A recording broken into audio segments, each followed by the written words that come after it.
il a presque perdu la vue. Parce que bon, il lisait de quantité énorme. À un moment donné, la vue baissait, baissait, baissait. Il arrivait presque plus à voir, il était presque aveugle.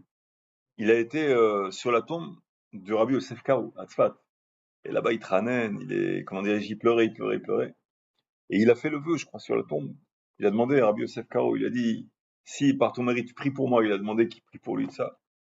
Et s'il guérit, il publiera la Torah de Rabbi Yosef Karo, le Shulchan Aruch, qui va refaire vivre la Torah du Shulchan Aruch, la rétablir son autorité.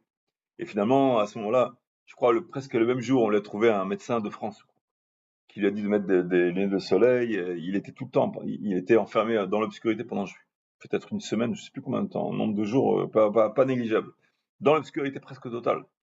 Et il connaissait tout par cœur, donc ça va, mais quand même, c'est pas évident. Après, que des lunettes de soleil tout le temps. Et sa vue, elle est revenue.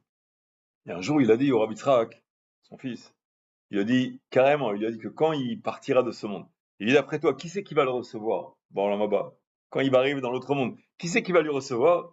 Je sais pas. Il dit Rabbi Yosef Karo va me recevoir. Il est dit comme ça. Alors, j'ai entendu au nom des Mkoubalim que le Chacham Ovadia Zatzal, il était la réincarnation du Rabbi Yosef Karo. Il avait une mitzvah, c'est quelque chose de l'âme du Rabbi Yosef Karo. Basta. Et j'ai entendu aussi au nom des Mkoubalim des rumeurs, je sais pas si c'est vraiment fondé ou quoi, mais des rumeurs sérieuses que son nom, c'est Ovadia.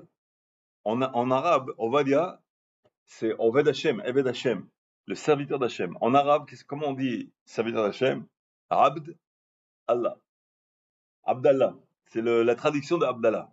Et comment s'appelait le Rav du Ben Ishraï?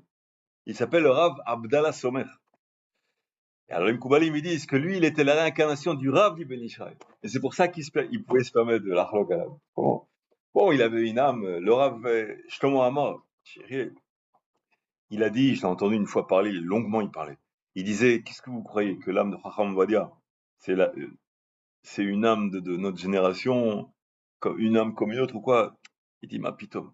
C'est une âme, Dieu il a eu pitié de notre génération qui part qui part à la dérive.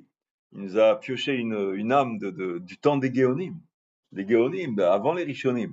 Et il nous a mis dans notre génération un gouvernail qui va nous propulser en avant. Bon, on pourrait passer toute la nuit. Il y a énormément d'histoires sur lui, énormément d'histoires qui sont vraiment impressionnantes. L'histoire avec le microphone, je vous ai raconté, où il a donné une conférence, il était surpris. Il a donné une conférence devant des médecins. Et, euh, et donc il se dit, ok, je vais parler de médecine puisque c'est des médecins. Il n'a pas préparé. Et ils étaient vraiment impressionnés par